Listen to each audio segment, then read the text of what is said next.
Qaar ka mid ah dadka danyarta ah ee ku nool magaalada Cerigabo ayaa maanta isugu soo baxay xaafadda Dar es Salaam iyagoo xukuumadda Somaliland iyo hay'adaha samafalka iyo dadka muxsiniinta ahba ka codsanaya in lala soo gaadho waxay quutaan iyo waxay roobabka guga ee ka da'aya magaalada Cerigabo ka wadaan.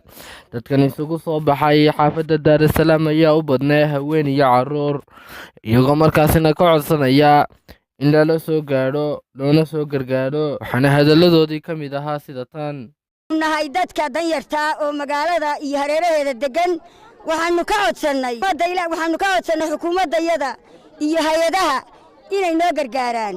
Gargaar ilaah baa hoos noo eegaan guryaha inna la dhaafin inna laga tegin iyo gobolka. Waxaanu codsanaynaa xukuumadda, waxaanu ka codsanaynaa dadka baanu nahay danyarta ah.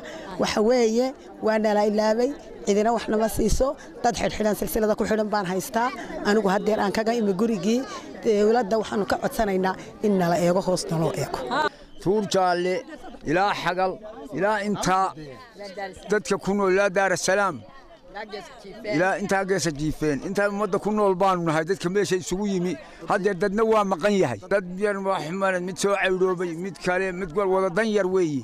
xaafadaha haddii aanu tan degannahay Dar es Salaam taa waana la ilaaway. waxbaa la bixiyaa lama soo maro, shicibka lama maro, kii yimi lama maro. dee in la eego oo caalimka iyo dawladda iyo waxaa jooga dad jilicsan. waxay isugu yimi reer miyiga oo barakacay oo xoolihii ka soo madheen, dabadeed reer buu dul saaran yahay.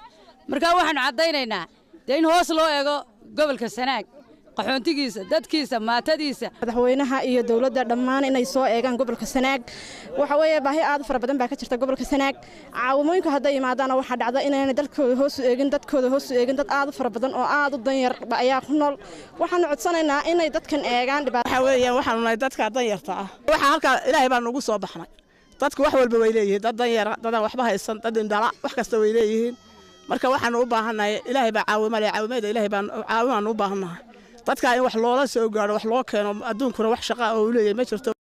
Xildhibaankiin Saalax Xasan oo ka tirsan golaha deegaanka degmada Cerigabo ayaa iyana Jamhuuriyadda Somaliland iyo hay'adaha maxalliga ah ugu baaqday in lala soo gaadho gargaar degdeg ah. waxaana hadalladeedii ka mid ahaa sida tan: waxa jooga maatada aad aragtaan waa ilaa 500 oo qof. 500 qof ilaahay maaha cid mas'uulkay ma jirto. xukuumadda iyo hay'adaha waxaan ugu baaqaynaa dadka baahan ee danyarta ee masaakiinta ee haweenka ah inay wax la soo gaaraan si degdeg ah. gargaar degdeg ah u fudiyaan. annaga dhulkaygu waa dhaxan bustayaal male, roobabaa daaya. Maxamed Yuusuf, fogaana laga xorta ee Ficil Channel, magaalada Cerigabo.